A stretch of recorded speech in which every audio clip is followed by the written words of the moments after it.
Good morning, good morning, good morning. Welcome to another episode of Talk Visual 305. We're downtown Homestead in our podcast studio. I have the esteemed honor to my right here to have my right hand with me as always. And we have a special guest that we wanted to drop some flowers to. So without further ado, I would like to say, Mr. Julio. Hey, good morning, good morning. Don't forget to like and subscribe. Talk Visual 305. Special guest. We're bringing you great content today. We've got the one and only Gene Ryland. This is a credit expert. This is a business funding expert. This is a guy that's going to show you how to get money, the reasons on how to position yourself to get money at the best interest rates. Please help me give a warm welcome to Gene Ryland. So good morning, sir, and welcome to our podcast. We want to say thank you.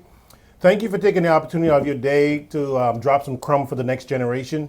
We figured that we wanted to give you flowers. Men typically don't like flowers, but we say we give those digital flowers to you. Yeah. So we wanted to say welcome to our podcast, sir. So, Mr. Gino, tell us a little more about yourself. Thank you. I appreciate the opportunity for being on the show with you guys.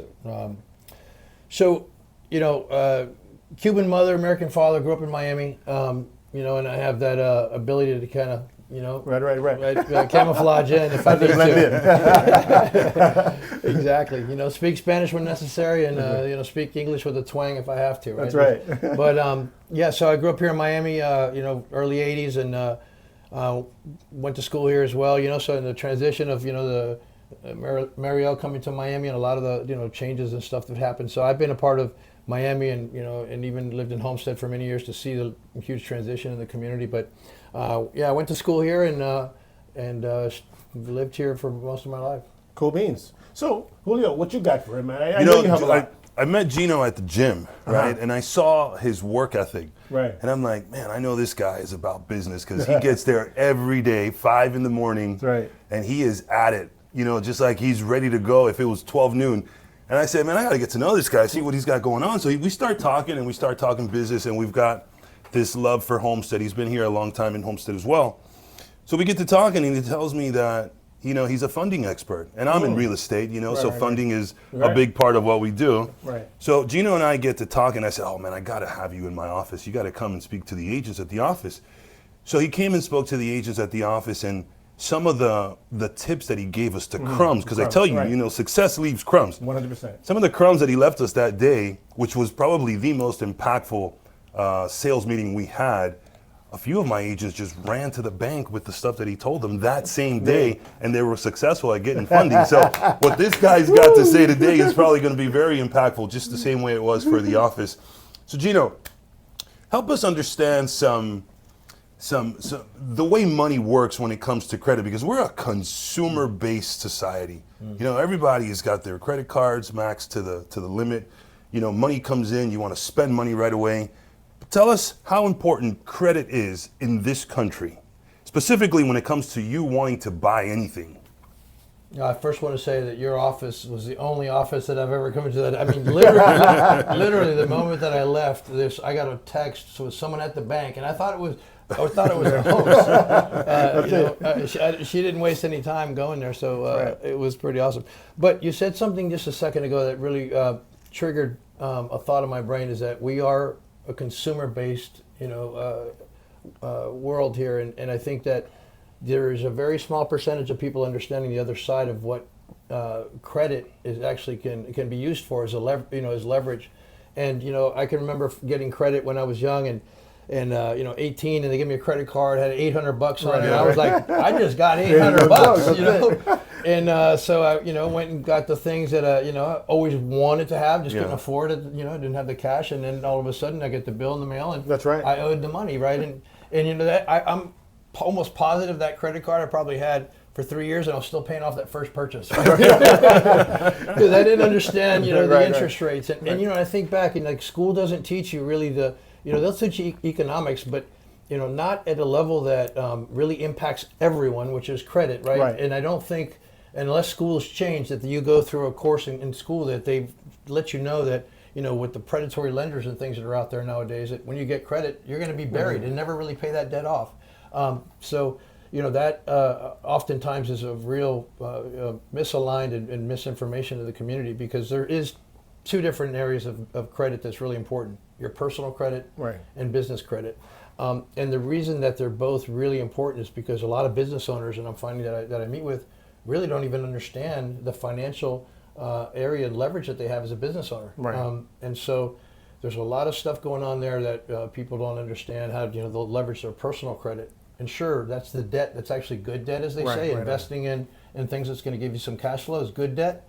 But there's a lot of misinformation there about that. So, on business credit, do they have to register in Dun & Bradstreet in order to have that as an option for them to kind of align themselves with the business side of the credit? Yes, that's a great question. So, business credit itself can have so many different layers, right? And I think when you get down to it, like the fundamentals of business credit, just to kind of get an understanding what it is just like there's on the surface level, there's 3 credit bureaus, right? There's Right. many other credit bureaus, the secondaries behind the scenes, but let's call it TransUnion, Equifax, and Experian, right? On the personal side. On the business side, you've got Experian business, Right. Equifax business, and then you have Dun & Bradstreet, right? Right. So you have those 3 credit bureaus. And your EIN is essentially your business social security number. Right. If you look at it, it's got 9 numbers. Right. When your business is born, right, it's your newborn, it Right. gets a number. social security number, as well as a date of birth, right, Right. which is the date Right. established. Dun & Bradstreet is one of the credit bureaus that you have to manually set up with them. Right. But they are one of the leading bureaus that allow you to build business credit. Where a Paydex score is what they have. You're allowed to get vehicles and different things under your EIN and different things like that. But there's a lot going on within that layer of business credit.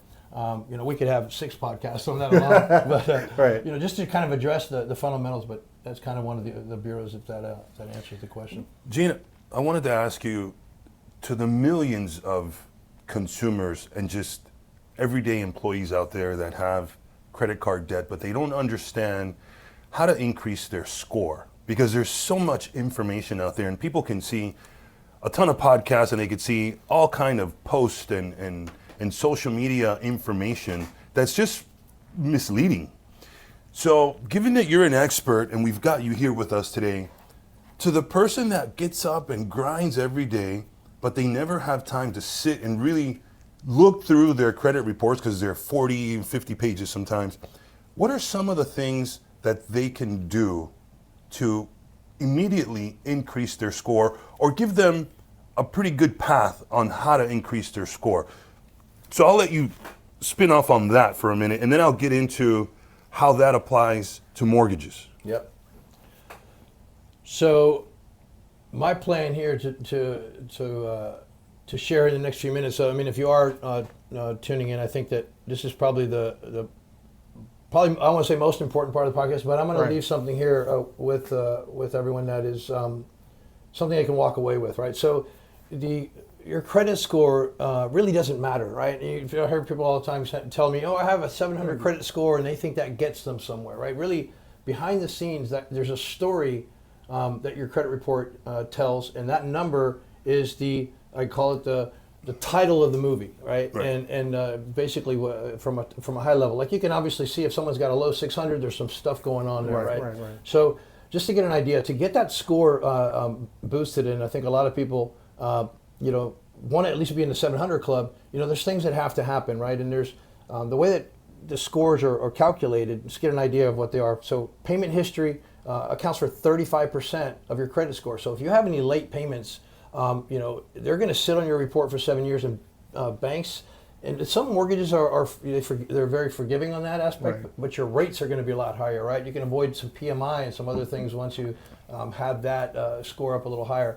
But that alone accounts for 35% of your score, right? So I often hear people say, "Oh, I missed a payment, 2 years ago." It can be damaging, right? Imagine 35% of your score.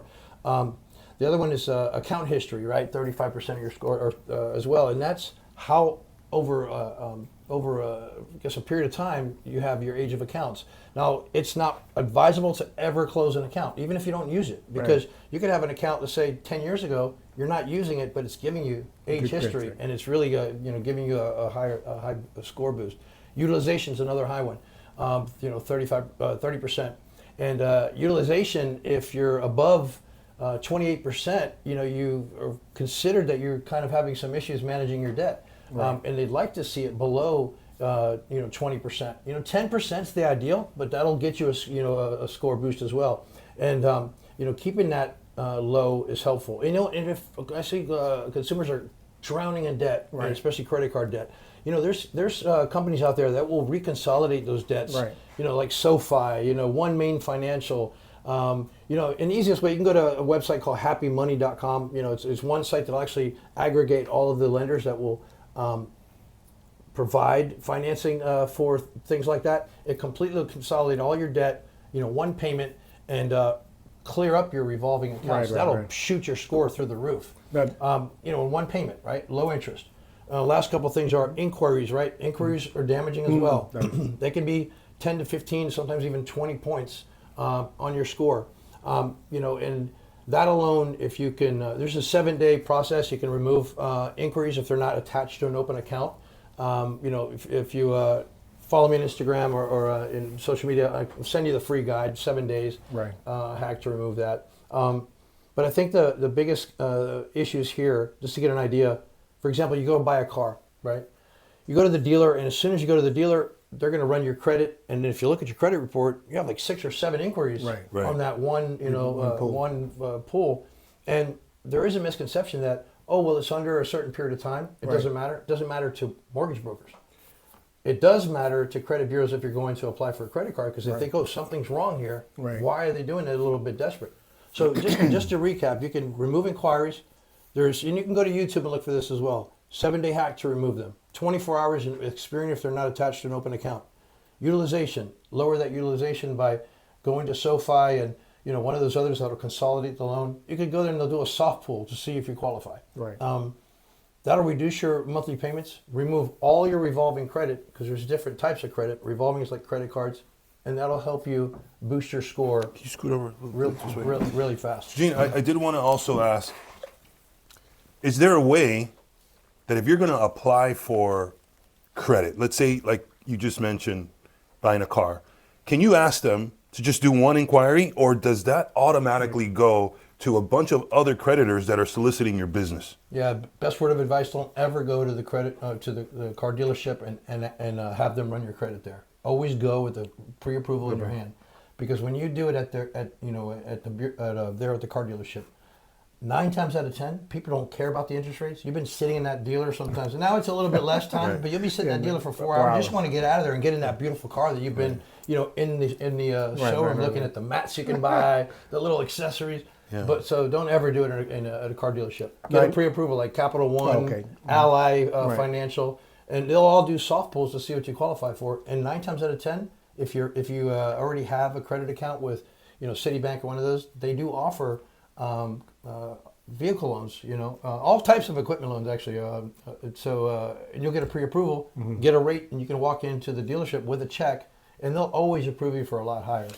Okay, another question, is help us understand why third-party apps like Credit Karma and some of these other ones that are free on the internet are always different than your real FICO score or anything like that. Which is the one that people ought to pay the most attention to, if there's any out there that you recommend? Yeah.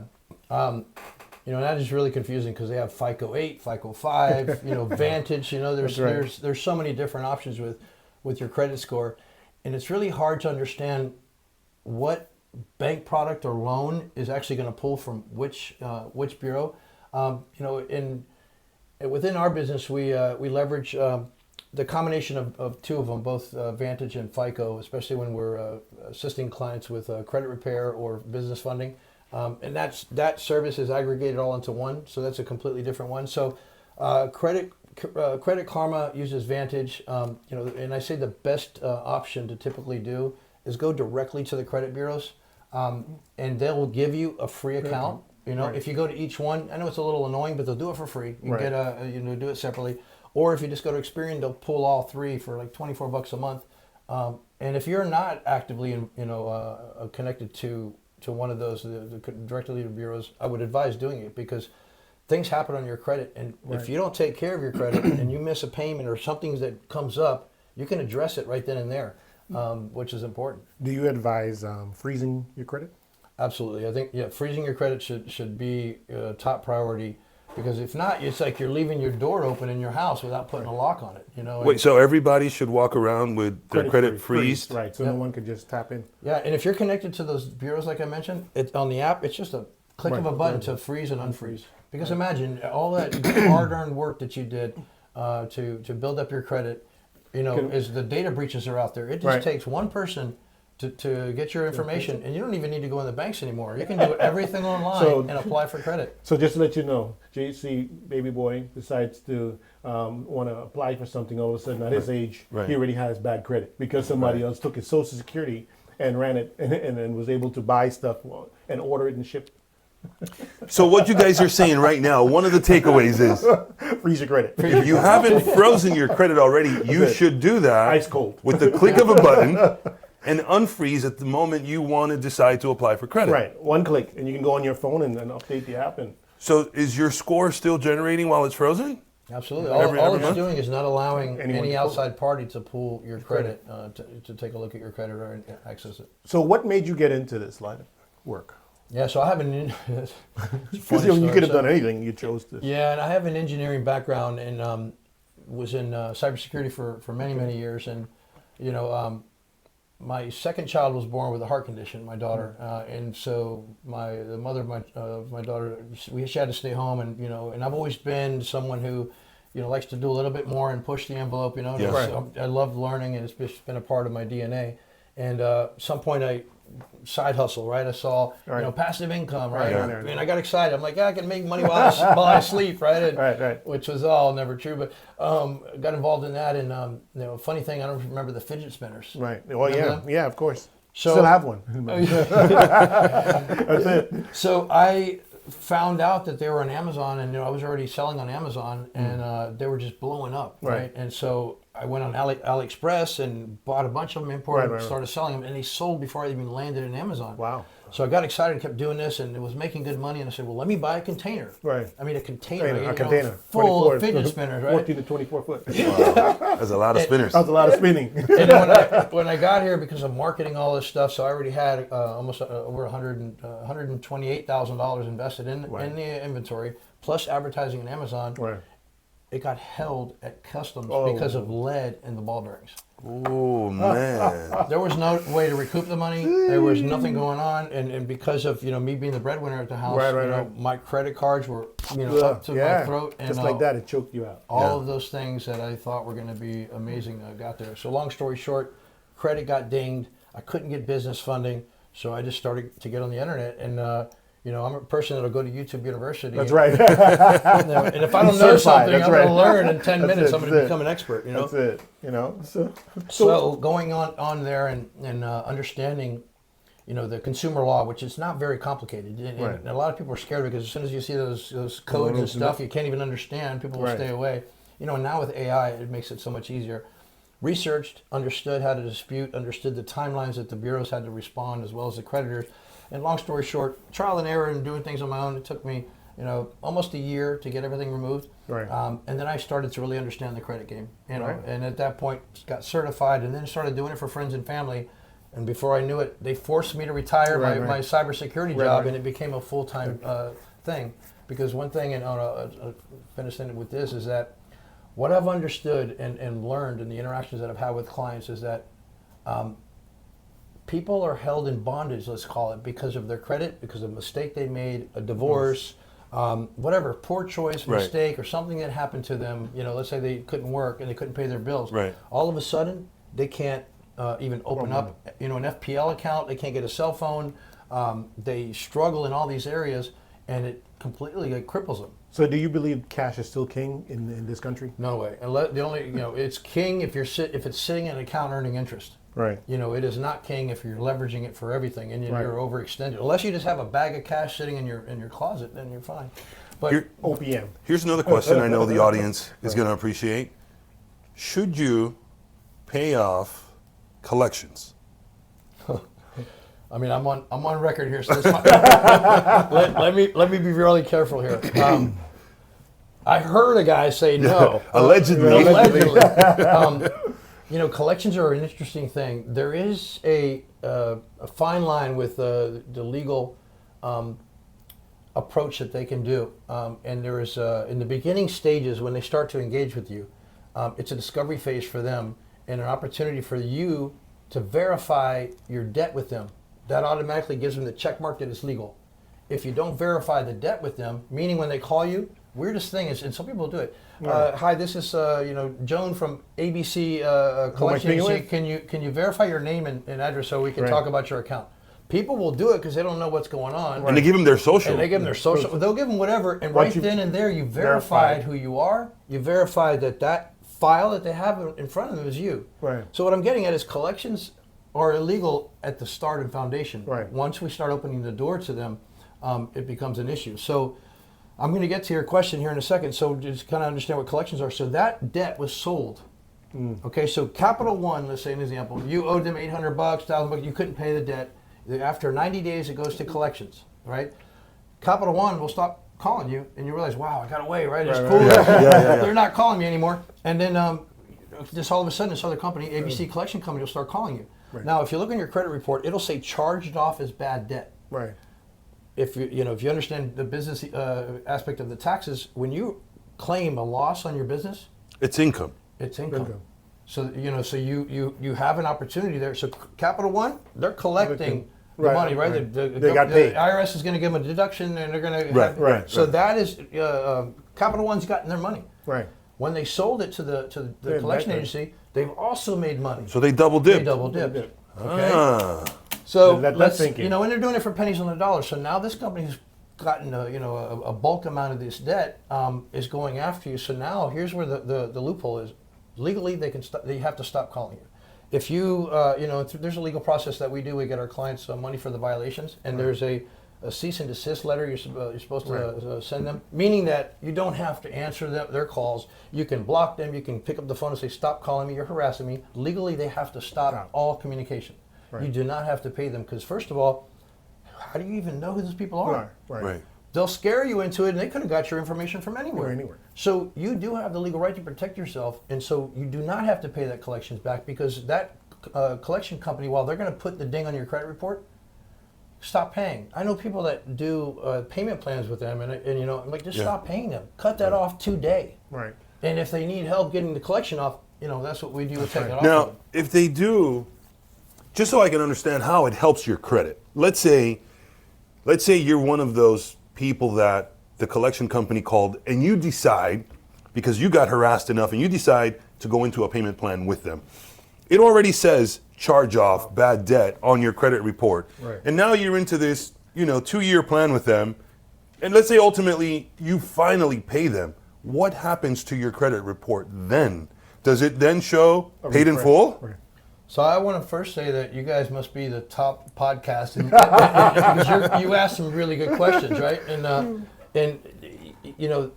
that is, that question alone. I wish that more people know the answer to this. So this is even another gem here, and I think that a lot of people do get into that where they feel, oh my God, I feel better. I pay my debt off. Yeah, psychologically you feel good. You did great. You won, but now it shows on your credit report. It's still there. Right. It still shows as a collection.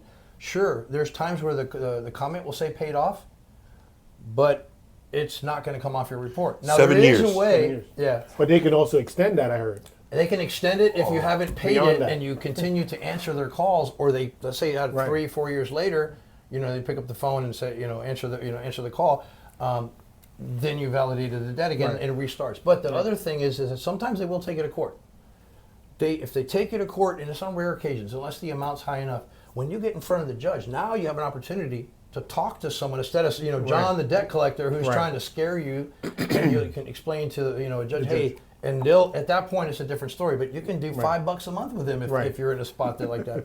So paying it off, there is no benefit to doing that because it'll stay on your report, it doesn't come off. Right, and they didn't lose to begin with. At all. So what else you got, Julio?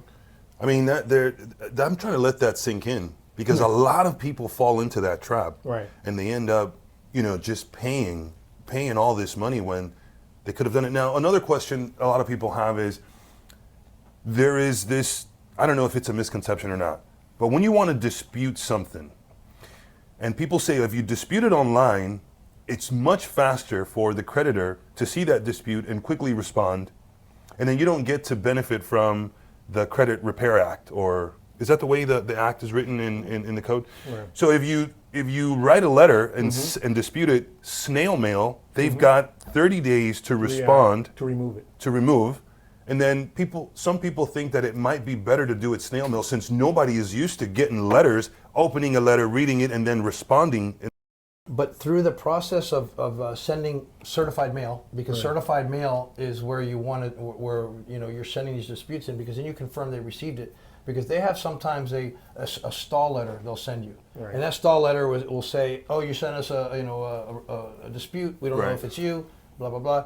So there's two ways: do it through mail, and also do it. You can do it online as well. And there's the FTC and the CFPB, which protects consumers. You start there usually to see where your dispute would fall under, and almost everyone in the country has had some type of data breach. Equifax is one of the biggest ones in TransUnion, so you could go to their site, put your name in there. If you do have, part of the breach, it gives you even more leverage because you have the law backing you in your favor. I've heard people that when I tell them, hey, you can go get your free credit report at annualcreditreport.com every year. The law states that you can get all 3 credit reports for free, but then they get them. Sometimes they have a hard time just getting through the approval or through authentication process, right? They're asking you about the car you had that was 50 years ago. And then once they do finally get their report, it's so long that it's confusing to the person that's actually trying to read their report. I don't know if they do that deliberately, if they do that on purpose, or they just want to make sure they have all the information on there. Well, they just want you to hang up. No, but this is Give up. Yeah. So they get this whole thing, and then when you're done with the first one, then you got to go back and get the second one and re-authenticate, to make sure it's you. So that whole process of annualcreditreport.com, while it's great that they're giving it to you free, it doesn't give you your score. Right. And I think everybody should do it. I put on my phone every January to do that, because if not, you'll forget. And then 3 years go by, you're like, man, I haven't checked my credit. And the reason I'm saying this is because in the real estate space, when somebody's going to get a mortgage, the credit score is what's going to put you in a bracket for the interest rate that you're going to get, right? And the minimum score you can have to get an FHA is 580. 580 is the minimum credit score just for you to qualify. But then if you're in the 700 club, 760, 780, 800, you're going to get the best interest rate that's out there. But then if you're just slightly below, now your interest rate goes down, and that's thousands of dollars when you're thinking of a 30-year mortgage. Right.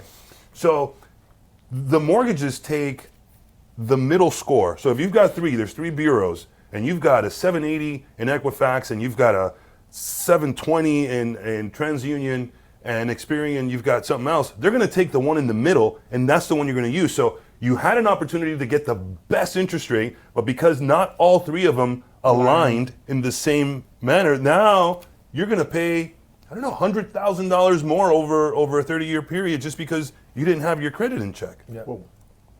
So how do you get people to understand that they need to ensure that the 3 scores are very, very close? Yeah, so I think there's first of all, annual credit report, you can do it every 30 days, by the way. Even though it's called annual, that's the name of the... See, I didn't know that, man. It's another gem. But and like I mentioned earlier, it goes directly to the credit bureaus, and it's going to give you a better opportunity. But I think I want to clarify one thing, and I think it's very confusing. The biggest question I get is, why are all 3 bureaus' credit scores different? And you said it's need to be the middle score. And quick kind of a little moment here why that is because TransUnion and Equifax and Experian all report data differently. You may have an account, let's call it, let's say it's Capital One. Capital One may only report to Equifax and TransUnion, not to Experian. So that Experian is not going to calculate the score because that account's not on there. Capital One will report to all 3, but there's different accounts that do that. So if you look on your report and compare all 3 columns, you'll see that there's some differences. But the main thing here now is credit reports are not designed really to confuse the consumer. They have to do it by law to put in all that information because the way that the creditors are reporting, they have to abide by something called Metro 2 compliance.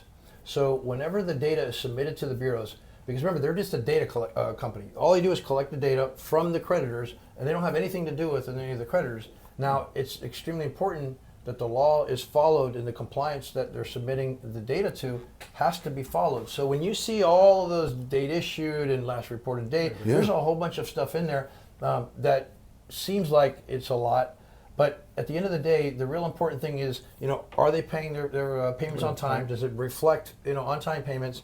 You want to also, the utilization is very important.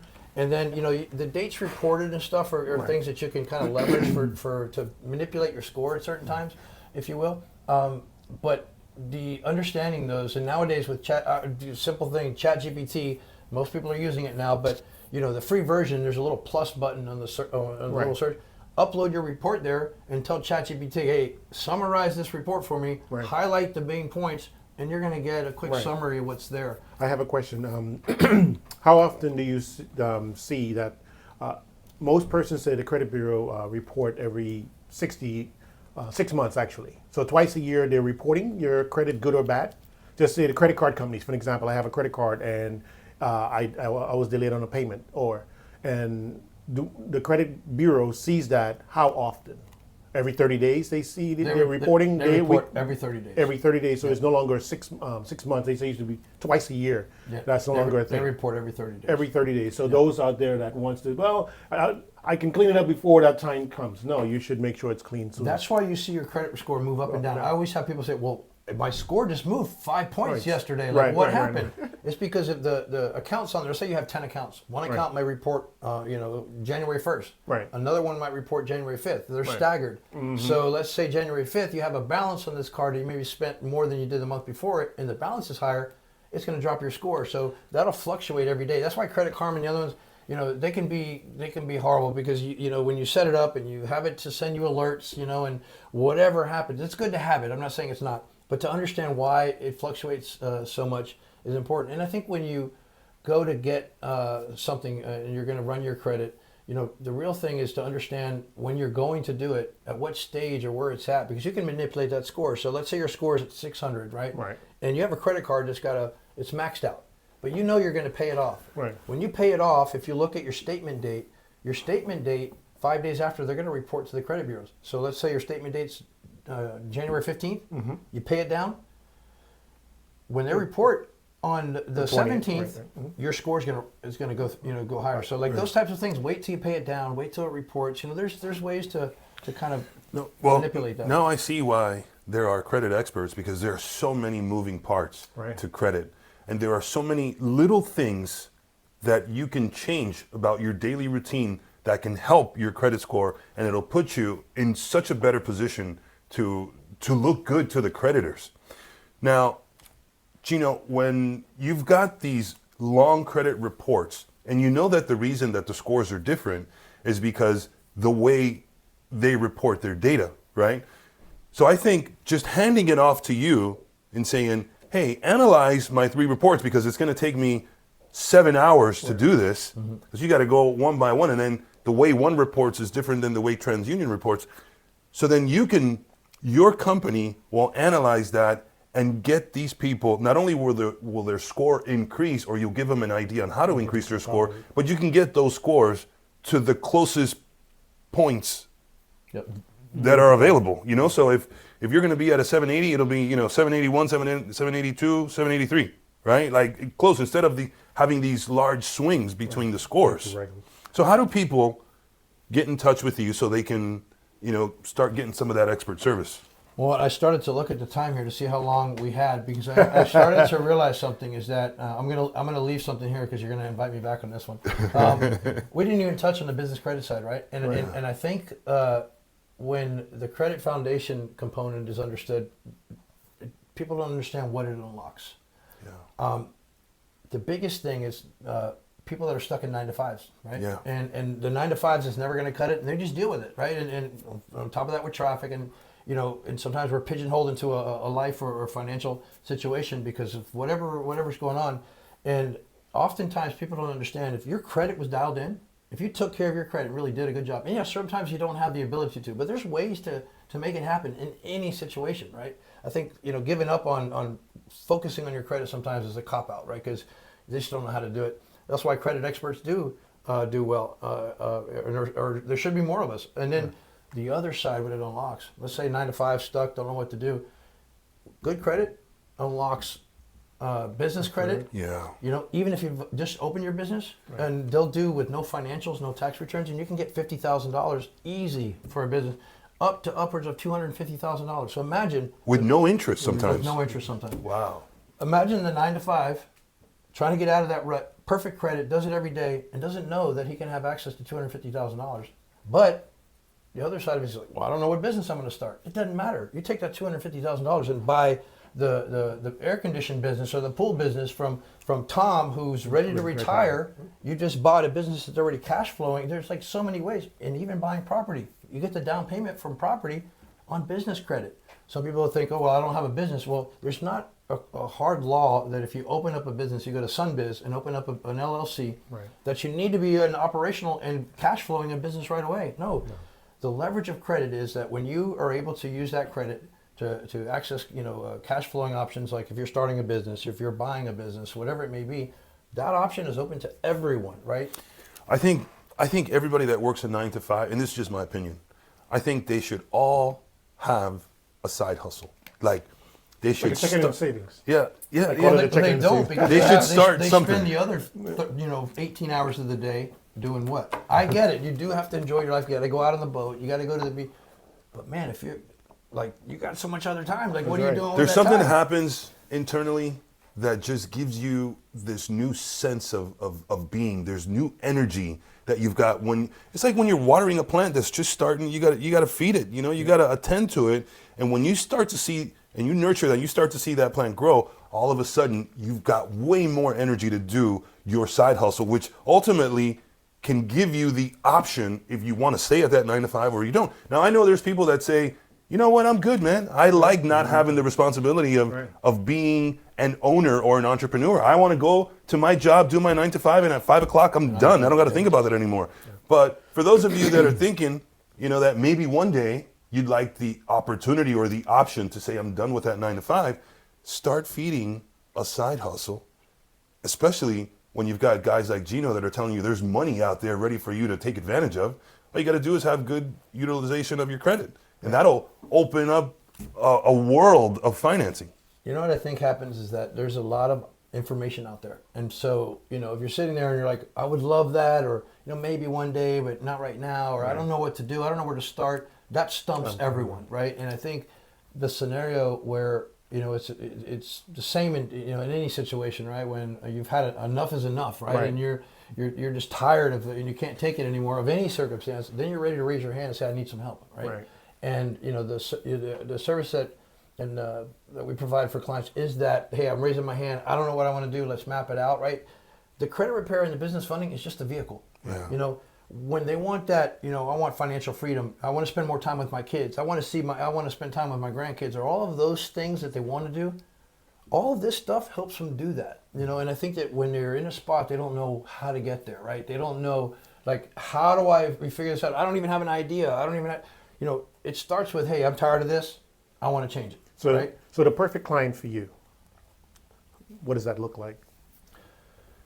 Oh, man, that's a tough one because, I have such a desire in my heart to help people. And the real reason I don't want to say it is, is kind of, some people just say it to say it, right? But, I've been blessed with so many opportunities and gifts that, I sometimes wonder, like, what did I do? Like, are you sure this is for the right person?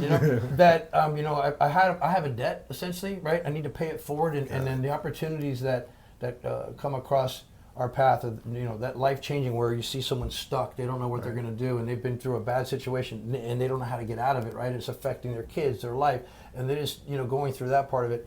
That other side, in that journey, the person that's ready to kind of change their circumstance and really live the life that they want to live.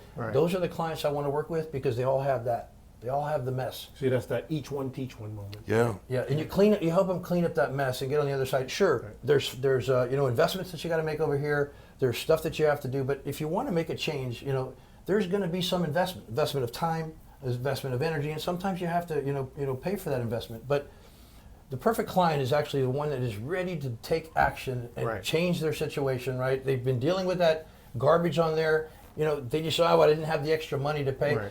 Or the Here, time. yeah, the time. And here they are, years later, and they still have that same issue because they just still don't have the time. And I think at the end of the day, that's why ours is a complete done for you.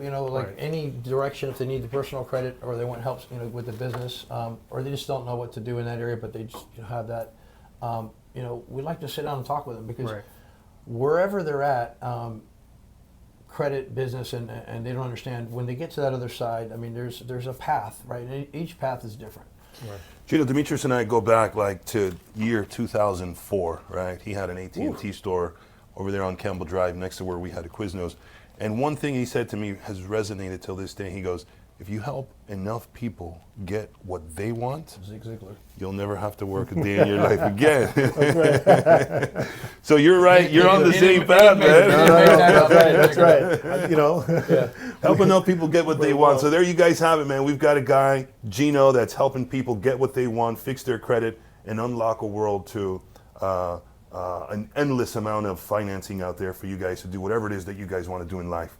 Right. Gino, in social media, Instagram, TikTok, how do we get you? Yeah, because of the fact that being in Miami and being Cuban, the name is Gene Ryland, right?